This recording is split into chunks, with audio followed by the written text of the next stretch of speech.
while the desperate people of Sri Lanka continue mass protests and occupied of the residences of the fallen rulers. In Russia, in Chukotka, they began to drive piles for the construction of one very interesting object. What about it has to do with the crisis in the Bay of Bengal, and why soon it will become even more relevant, as well as about other news of the week, and the history of a new feat we will tell in today's issue.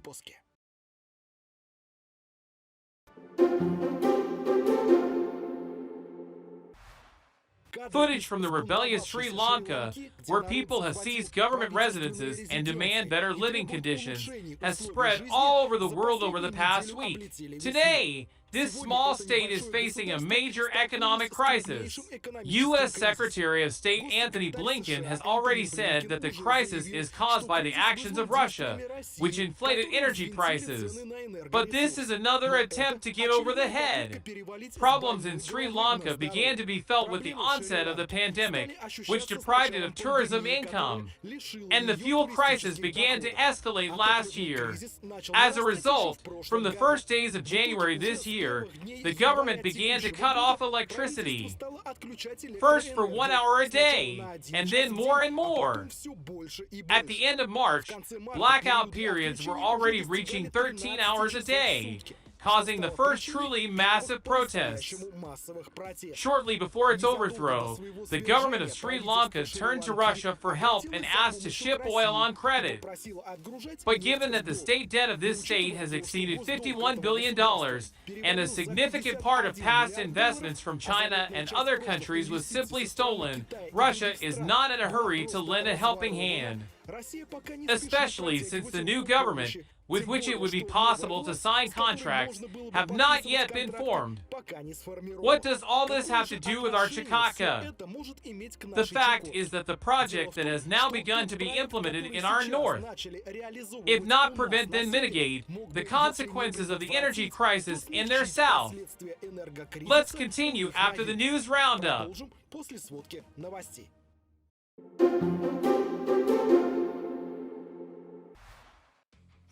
The Soyuz 2.1B carrier rocket successfully launched from the Plesetsk Cosmodrome and launched the GLONASS-K satellite into orbit. In Nizhny Novgorod, the lead crab processor of the KSP-01 Project Vigage and another dry cargo ship of the RST-59 project were launched. A power unit with the most powerful Russian cogeneration turbine in the world was launched in the Moscow region. The first ever chip for Russian-designed SSDs is presented. An oil and gas equipment plant was opened in the Voronezh region. In Vladimirskia, the production of house kits. In Saratov, interior doors factory. In Penza, wallpaper production line. The largest solar power plant in Russia was put into operation in Kalmykia. The largest solar power plant in Dagestan was opened in Yuzhno-Sukhakumsk. The first stage of the cargo terminal was put into operation in Yakutia. In the Kirov region, a robotic dairy farm.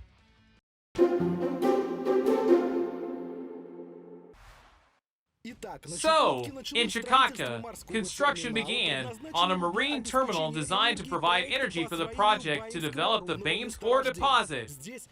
One of the world's largest copper-gold deposits is located here, and the construction of a mining and processing plant will soon begin, which of course will require a lot of electricity to operate. At first, they wanted to supply the plant with the help of floating LNG power units. It would be both faster and cheaper, but the equipment for them would have to be purchased from Siemens. Although this issue was discussed 2 years ago, fortunately, it was decided to abandon this option precisely because of doubts about the reliability of the supplier. Instead, it was decided to follow the path of creating a whole series of floating nuclear power units based on the latest nuclear reactor RITM-200M.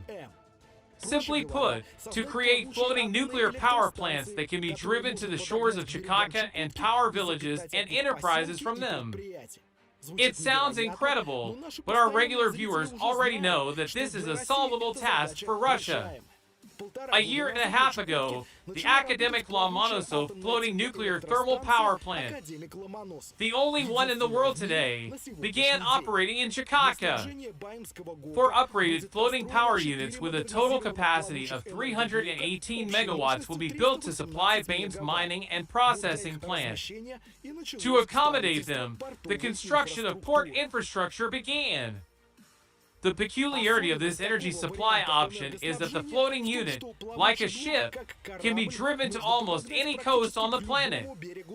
For example, where there was an energy crisis, like in Sri Lanka. At the same time, the block itself does not even have to be sold, it can be rented out for a while. Perhaps Sri Lanka is not the best example, given the bankruptcy of this state, but there is a better example very close by.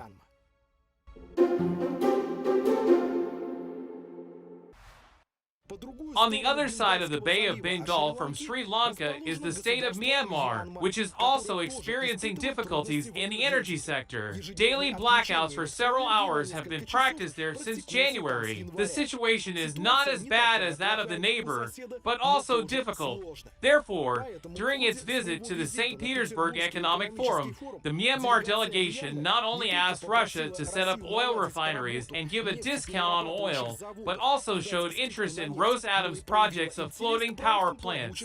Perhaps Myanmar will be their first foreign customer. We are already supplying this country with weapons, metals, chemicals, and now we are negotiating to connect it to the Mir system and our analog of SWIFT. It was precisely the split in the global world that accelerated in February that gave a new impetus to our cooperation. Sri Lanka, sadly, is only the first to suffer from this split.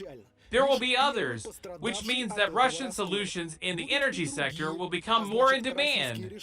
Therefore, it is important for us to gain a foothold in our unique niche, where there are no competitors yet. In addition to the 4 blocks for Chukotka, Rosatom is already discussing the construction of 6 more. Also similar blocks, but in ground version, will be built for Yakutia.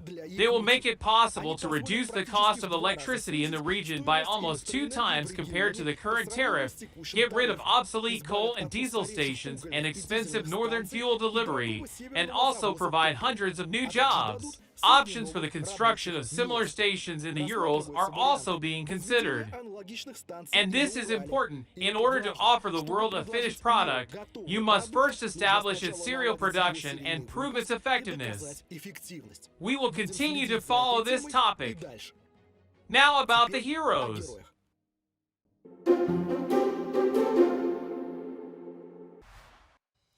In city of Nizhnekamsk, an employee of a retail outlet, Ildar Mukhamadzianov, got noticed how an agitated elderly woman was standing at an ATM nearby and talking to someone on the phone. After listening, he realized that someone was giving her commands and the woman was ready to transfer a large amount of money.